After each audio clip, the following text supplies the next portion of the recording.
Hello hello friends, welcome back. Friends, बहुत questions आते हैं व्हाट्सएप पे और कमेंट सेक्शन में। लोग ओल्ड वीडियोस पे भी जाके बहुत सारे कमेंट्स करते हैं, तो मैं आप लोगों का क्वेश्चन एक ही रहता है सबका मोस्ट प्रोबेबली, कि हमारे पार्टनर इस तरह से बिहेव क्यों करते हैं। मैंने उस पर पहले एक वीडियो बना चुकी हूँ, आप लोग प्लेलिस्ट में जाके देख सकते हैं, लेकिन फिर भी कुछ पॉइंट्स हैं मैं आप लोगों को बार बार बोलना चाहती हूँ, जो आप लोग अपने जहन में एकदम फिट कर लीजिए। समझ रहे हो, क्योंकि आप एक ट्विन फ्लेम जर्नी पे हो। अगर आपको पता चल गया है, डेफिनेटली अभी वीडियो देख रहे हो तो आपको पता है कि आप एक ट्विन फ्लेम जर्नी पे हो, तो आपको ये ट्रिगर्स मिल रहे हैं या कुछ भी हो रहा है आपके पार्टनर की तरफ से, तो नेचुरल रिएक्शन है वो, उसमें कोई बड़ी बात नहीं है। नेचुरली ऐसे फील होना है कि ऐसे ये पर्सन ऐसे क्यों कर रहा है, कि आप जब उनको मैसेज कर रहे हो वो रिप्लाई नहीं दे रहे हैं, आपकी शादी कहीं और फिक्स होने जा रही है, आपके पार्टनर कुछ एक्शन नहीं ले रहे, आपकी एज निकलती जा रही है, बायोलॉजिकल क्लॉक टिक हो रही है, वो कुछ एक्शन नहीं ले रहे, तो आपका डेफिनेटली आपको स्वाभाविक है इस तरह से फील करना। या आपका आपके पर्सन थर्ड पार्टी सिचुएशंस में जा रहे हैं बार बार, या वो है ना आपको जेलस फील करा रहे हैं, तो इनका एक उनका पर्सपेक्टिव, मैं डीएम के पॉइंट ऑफ व्यू से ये पर्सपेक्टिव रखना चाहूँगी। आप लोग समझिए वो ऐसा क्यों करते हैं। एक तो फ्रेंड्स, जब आप लोग रिलेशनशिप में आते हो, आप लोग का बबल फेस एक बहुत शॉर्ट बबल फेस होता है, बहुत बड़ा बबल फेस नहीं होता है। इसका भी एक मेन रीज़न होता है, क्योंकि गॉड चाहते हैं कि आप लोग सिर्फ इतने कम टाइम के लिए मिले हो, उसके बाद में भी वो पर्सन से आपको इतना लगाव क्यों है, इतना अटैचमेंट क्यों है, क्यों उस पर्सन को आप भूल नहीं पाते हो, क्यों उस पर्सन की तरफ बार बार आपका दिल खींच रहा है, एकदम बहुत स्ट्रांगली, इतनी तेज़ी से खींच रहा है कि पूछो मत। तो ये सब क्या है, दिखाना चाहते हैं कि ट्रू लव होता है ना, वहाँ एक मुलाकात भी काफ़ी होती है, और कभी कभी अगर देखे भी एक दूसरे को प्यार हो जाता है, सिर्फ बातों से एक दूसरे से प्यार भी हो जाता है, ये चीज़ भी होती है। तो इसी को ट्रू लव कहते हैं, उसको एहसास दिलाने के लिए कि ये connection more than anything else, मतलब जितने भी कनेक्शन आपने लाइफ में अपने फील किए होंगे उससे बहुत बढ़कर है, इसीलिए आपको इस तरह की इंटेंसिटी फील होती है, क्योंकि वो आपका ही सोल है। तो डेफिनेटली अगर आपके रिफ्लेक्शन को आप देख रहे हो सामने, तो आपको अपने अपने से प्यार होता है कि नहीं होता, वैसे सामने वाले से आपसे प्यार हो जाता है, तो वही चीज़ आपके पर्सन को भी होती है फील। बिलीव मी, उनको भी फर्स्ट डे से आपके लिए बहुत स्ट्रॉन्ग अट्रैक्शन फील होता है, बहुत स्ट्रॉन्ग कनेक्शन फील होता है, लेकिन उनकी कंडीशनिंग 3D वर्ल्ड की वजह से ऐसे इस तरह से हो जाती है, फैमिली प्रेशर है, कुछ है, तो वो आपसे एक तो इंटेंसिटी की वजह से भागते हैं। फर्स्ट ऑफ ऑल आपकी इंटेंसिटी उनको बहुत ज़्यादा हैवी लगती है, उनको लग रहा है कि यार इतना प्यार क्यों कर रही है या कर रहा है मुझसे ये इंसान। उनको इतने ट्रू लव की आदत नहीं होती है, तो वो सोचते थे कि दूसरे रिलेशन की तरह समझ के इसको नकारने की कोशिश करते हैं, भागते हैं आपसे। वो इतने सोचते हैं कि शायद दूसरे रिलेशनशिप में चले जाएंगे तो आपको भूल जाएंगे। बहुत कोशिश करते हैं वो अपनी तरफ से, हर तरह से कोशिश करते हैं इस रिलेशनशिप को भुलाने के लिए, ताकि वहाँ पे अगर थर्ड पार्टी में भी जा रहे हैं तो कुछ ना कुछ लेसन सीखने ही जा रहे हैं डेफिनेटली, क्योंकि वो उनके कार्मिक अकाउंट है, कि उनको ये एहसास दिलाने के लिए कि ये तुम्हारा ट्रू लव है, ये सब चीज़ तुम्हारा ट्रू लव नहीं है। समझ रहे हो। और ये most problem majority of DMs मैंने देखा है थर्ड पार्टी सिचुएशंस में जाते हैं या मल्टीपल रिलेशनशिप्स में जाते हैं, मैं जितने भी केसेस मेरे पास आए सबके यही हाल है बिलीव मी। और आपके पर्सन अपने आप को नम कर रहे हैं थर्ड पार्टी सिचुएशन में जाके, वो अपने इमोशंस को सप्रेस कर रहे हैं, या तो थर्ड पार्टी सिचुएशंस में जाएंगे या अल्कोहल में चले जाएंगे, कोई एडिक्शन इशू हो जाएगा उनको, या वर्कहॉलिक बहुत ज़्यादा हो जाएंगे, बहुत ज़्यादा अपने आप को काम में एंग्रव कर लेंगे। ये इस तरह से अपनी इमोशंस को सप्रेस करते हैं बहुत ज़्यादा स्ट्रांगली। जितना फोर्सफुली आप उनकी तरफ जाते हो उतने ही फोर्सफुली अपने आप को सप्रेस करने की कोशिश करते हैं। या तो वो प्रिपेयर्ड नहीं है इस रिलेशनशिप के लिए, या उनकी फैमिली प्रेशर बहुत ज़्यादा है, या कुछ कास्ट इशू है, या एज डिफरेंस है, तो उसके खिलाफ उनको भी खड़े होने की या उनके खिलाफ एक्शन लेने की उनके अंदर वो करेज अभी तक आई नहीं है। उसकी वजह से क्या वो करते हैं कि ये रिलेशनशिप उनको लगता है कि आगे कमिटमेंट लेवल तक नहीं पहुंच पाएगा या कुछ नहीं हो सकेगा, तो बेटर है कि इसको मैं इससे भागूं या दूर चला जाऊं। तो वो एक मेन रीज़न होता है, या फैमिली प्रेशर, सोसाइटी प्रेशर, जो लोग सेम सेक्स रिलेशनशिप में उनका बहुत ज़्यादा देखा गया है, वो लोग भी सोसाइटी प्रेशर की वजह से, पेरेंट प्रेशर की वजह से, स्पाउस प्रेशर की वजह से इस रिलेशनशिप से भाग रहे हैं। अगर सेम सेक्स नहीं है तो पेरेंट्स का प्रेशर बहुत ज़्यादा है, सोसाइटी प्रेशर बहुत ज़्यादा है, स्टेटस प्रेशर बहुत ज़्यादा है, मेरे फ्रेंड्स क्या बोलेंगे, रिलेटिव्स क्या बोलेंगे, ये सब कंडीशनिंग उनकी जो हो गई है बचपन से, वो प्रेशर की वजह से वो क्या आपसे भागते हैं, और वो इस इमोशन को, अपने लव को बहुत कोशिश करते दबाने की। स्पेशली मैंने देखा है वो थर्ड पार्टी सिचुएशन में जा रहे हैं, माइंडलेस सेक्स में इन्वॉल्व हो रहे हैं, या अल्कोहलिज्म में जा रहे हैं, या वर्कहॉलिक हो रहे हैं, बहुत ज़्यादा वर्क वर्क वर्क पूरे टाइम वर्क में अपने आप को एंग्रॉफ कर रहे हैं। तो ये सब चीज़ अपने आप को डाइवर्ट करने के लिए, लेकिन गॉड भी उनसे ये सब चीज़ इसलिए करवाता है ताकि वो समझ सके कि वो ये सब चीज़ करके भी आपको अपने माइंड से, अपने दिल से दूर नहीं कर पा रहे हैं। उनको समझाने के लिए कि ये रिलेशनशिप बहुत स्पेशल है आपके लिए। मैं समझ सकती हूँ जब आपके पर्सन आपको टीज़ कर रहे हैं, थर्ड पार्टी के साथ में पिक्चर्स डाल रहे हैं, या आपसे बात नहीं कर रहे हैं,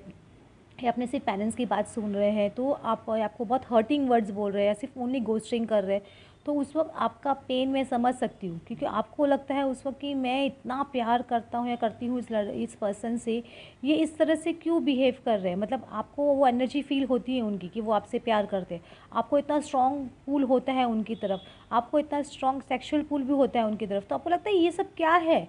आप वो इमोशंस से भाग नहीं पा रहे हो। आपके अंदर आप वो इमोशंस को दबाने की कोशिश भी करते हो तो बहुत ब्लास्ट होकर निकलता है। आपको लगता है कि नहीं, अब की बार मैं इस पर्सन से बात नहीं करूँगी, इस तरह से बिहेव कर रहा है या कर रही है,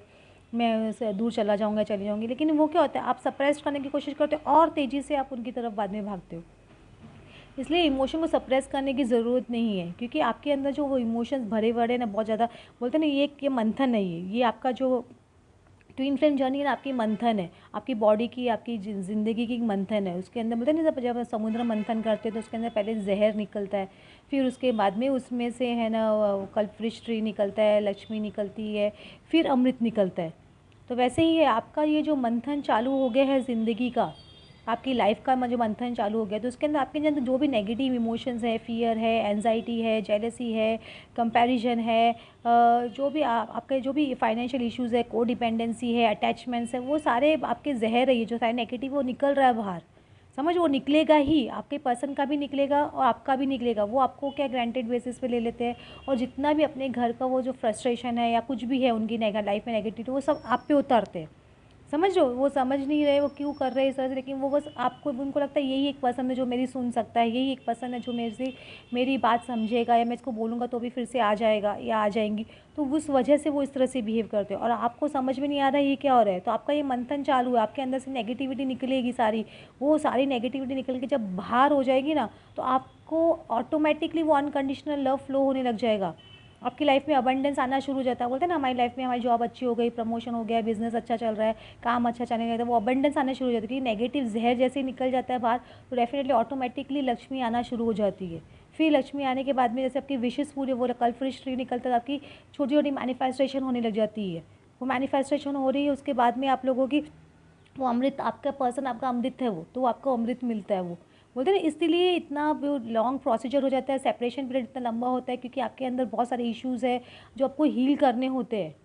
तो वो इश्यूज जब तक हील नहीं होते तब तक आप वो अमृत तक नहीं पहुंच पाते हो। और वही चीज़ आपके पर्सन के साथ में भी वहाँ पे हो रही है। वो जितना अपना इमोशंस वहाँ पे सप्रेस कर रहे हैं या कुछ भी कर रहे हैं, तो उतनी ही तकलीफ़ उनको भी हो रही है वहाँ पे। समझ रहे हो, आप समझ रहे हो, आप तो फिर भी किसी को बोल रहे हो या आप उनको मैसेज करके अपनी दिल की बात रख देते हो, लेकिन वहाँ वो किसी को बोलते नहीं है, सप्रेस। उनको लगता है किसी को बोलूँगा घर में या बोलूँगी तो समझेंगे नहीं, तो वो अपने इमोशंस को सप्रेस करते जाते हैं कुछ एडिक्शन इशू की वजह से, या थर्ड पार्टी में जाके सोच रहे थे शायद यहाँ मुझे शांति मिल जाए, लेकिन वहाँ उनको शांति नहीं मिलेगी, बल्कि और अशांत हो जाते हैं वो।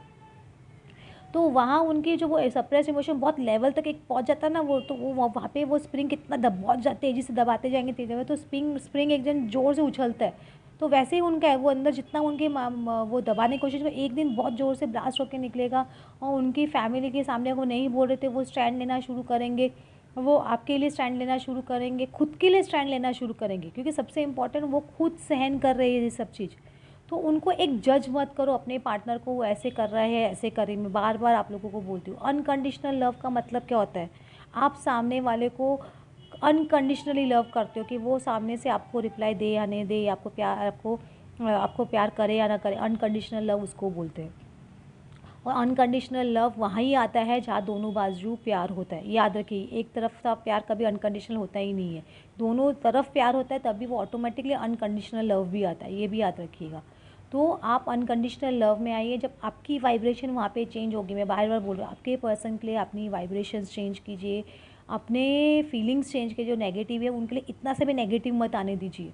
ये आपका बार बार टेस्ट होता है आप यूनिवर्स की तरफ से, आप कितना अपने पर्सन को वो नेगेटिव वे में देख रहे हो या नेगेटिवली उनके बारे में सोच रहे हो, जो वो रिप्लाई नहीं कर रहे ऐसे, तो आपका वो टेस्ट होता है। समझ रहे हो? जब शिव पार्वती की कथा आपने सुनी होगी ना, शिव भी जब समाधि में बैठे होते हैं तो पार्वती जी जब वो उनका इतनी टेस्ट पे टेस्ट दी जा रही है, वो उनका जब टेस्ट एकदम कंप्लीशन पे आता है, आने लग जाता है, तो उनके खुद के वो शिव जी अलग रूप धारण करके उनके पास आते हैं और उनको बोलते हैं शिव तो ऐसा है, शिव तो अघोरी है, शिव तो है ना साधु है, वो तो है ना भस्म लगाता है, वो तो धतूरा खाता है, वो उसके पास घर नहीं है, वो क्या तो तुमको रखेगा, ऐसे मतलब बहुत सारी चीज़ें उनको नेगेटिव बोली जाती है शिव के लिए बार बार। लेकिन वो पार्वती जी वो उसको एक थोड़ी देर के लिए भ्रमित हो जाती है, लेकिन फिर वापस अपने कॉन्शियसनेस में आती है, बोलती है नहीं, मुझे शिव के खिलाफ़ कुछ भी नहीं सुनना है, शिव जी के खिलाफ़, और वो शिव जी को ही अपने मन से अपना वर मानती है। समझ रहे हो? तो वो वहाँ पे वो टेस्ट क्लियर कर दी है, तो आप अपना टेस्ट क्लियर कीजिए। आपके पर्सन हो सकता है आपको इस तरह से बोले कि वो है ना आप दोनों एक दूसरे के लायक नहीं हो, आप बहुत डिफरेंट हो, आप दोनों का नहीं जमेगी, या वो उनकी अपब्रिंगिंग अलग है, उनका स्टेटस अलग है, वो आपको इस तरह से आपको बोलेंगे, वो आपका टेस्ट है। आप उस वक्त विचलित होके और है ना एकदम नेगेटिव में चले जाओगे, तो आप वो टेस्ट बार बार आपको देना पड़ेगा। समझिए, आपकी जर्नी को आप प्रोलॉन्ग कर रहे हो, तो वो जर्नी को शॉर्ट कीजिए। अपने अंदर जो नेगेटिव फैक्टर आप देखिए उसको रिलीज़ कर चुके हो क्या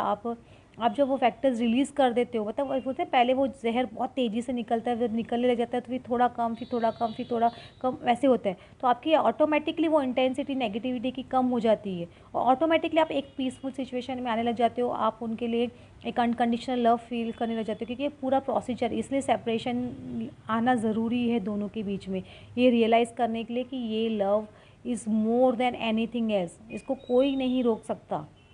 ब्रह्मांड में कोई भी नहीं रोक सकता, क्योंकि गॉड खुद इनकारनेट किया है आपको इस धरती पे, तो वो आप लोगों को यूनियन में लाने के लिए ही इनकारनेट किया गया है। समझ रहे हो? एग्जाम्पल सेट करने, आप लोग एग्जाम्पल सेट करने आते हो यूनिवर्स में, यहाँ पे आए हो एक एग्जाम्पल सेट करने के लिए आए हो, धरती की वाइब्रेशन रेज करने के लिए आए हो। तो ट्रस्ट करो इस जर्नी को, सामने वाले का पर्सपेक्टिव भी समझो, वो क्यों इस तरह से कर रहा है या कर रही है। समझ रहे हो? और अनकंडीशनल लव में आओ। आपको जब वो इंसान इस तरह की कच्ची पिक्चर्स डाल रहा है, कर रहा है, तब आप अनअफेक्टेड हो जाते हो, एकदम अनअफेक्टेड, मतलब आपको फ़र्क नहीं पड़ रहा है कि आपको समझते हो कि हाँ वो ऐसा क्यों कर रहा होगा, कर रही होगी, आप उनके पर्सपेक्टिव को समझना शुरू कर देते हो, तो ऑटोमेटिकली उनकी वाइब्रेशन भी वहाँ पे चेंज होती है, because that person also loves you. खाली आप ही उनसे प्यार नहीं करते हो, ये भ्रम में छोड़ दो कि वो आपसे प्यार नहीं करते, वो आपसे प्यार करते हैं। ये फैक्ट आप लोग एक्सेप्ट नहीं हो रहा आपके माइंड को कहीं ना कहीं, इसलिए आपके ईगो माइंड को कहीं ना कहीं बार बार वो सिचुएशन ऐसी होती है, तो आपका ईगो माइंड विचलित हो जाता है। आपके हार्ट को पता होता है वो उससे प्यार करता है, लेकिन माइंड है ना, माइंड वो गेम खेलता है। समझ रहे हो? तो माइंड गेम्स में मत आइए, अपने ईगो के माइंड गेम में मत आइए, क्योंकि आपके पर्सन का भी ईगो माइंड उनको विचलित करता है। उनको समझ में नहीं आ रहा है मैं एक्शन क्यों नहीं ले रहा हूँ, दिल तो यहाँ पे खींच रहा है, तो उनका ईगो माइंड, आपका ईगो माइंड शांत होगा तो वहाँ भी इनका उनका ईगो माइंड भी शांत होगा। होप मैं आप लोगों के आंसर्स के दे पा रही हूँ, आप लोग समझ पा रहे हो, क्योंकि ये जर्नी बहुत टफ है, मुझे पता है, बहुत पेनफुल है, बहुत पेन महसूस होता है कभी कभी, इतना इनर वर्क करने के बाद में लगता है वो सामने वाला क्यों नहीं कर रहा है इस तरह से, उस वक्त बहुत ज़्यादा फ्रस्ट्रेटिंग और हो जाता है, तो आप लोगों वो उस वक्त हिम्मत बहुत टूटती है आप लोगों की, लेकिन यूनिवर्स कहीं ना कहीं से आपको सपोर्ट कर रहा है, ये याद रखिए। यूनिवर्स हमेशा आप पे ध्यान दे रहे हैं, आपके एंजल्स आपको ध्यान दे रहे हैं, आपको अपने पर्सन की नेम सिंक्रोनाइज होने या नंबर 1111 दिखना या 222 जैसे जो भी नंबर्स है, 333 555, ये सब दिख ही रहे, आपको गॉड बता रहा है कि आपको सपोर्ट कर रहे हैं उस जर्नी पे। तो ट्रस्ट कीजिए गॉड को और इस टाइमिंग को, और ट्रस्ट कीजिए अपने डीएम पे, वो आपके पास आएंगे, उनको आना ही होगा, कि जितना डिले वो करेंगे उतना ही उनके लिए लॉस है, उनकी भी हेल्थ वहाँ पे डिटोरिएट होती है, उनकी भी मेंटल कंडीशन डिटोरिएट होती है वहाँ पे, तो वो भी ये प्रेशर ले नहीं पाते इतना ज़्यादा, तो उनको उनको गॉड डेफिनेटली, वो गॉड उनको भी गाइडेंस दे रहा है वहाँ पे, ऐसा नहीं कि गाइडेंस नहीं दे रहा, आपको गाइडेंस मिल रही तो वहाँ उनको भी कहीं ना कहीं से किसी ना किसी वे से गॉड उनको गाइडेंस दे रहा है और वो आपके पास आएंगे। वो फ्रेंड्स, आपको आज का वीडियो अच्छा लगा then please like and subscribe, और जिनको पर्सनल रीडिंग चाहिए ट्विन फ्लेम जर्नी के बारे में या टैरो रीडिंग के बारे में, तो आप नीचे दिए हुए नंबर पर कॉन्टैक्ट कर सकते हैं। Thank you.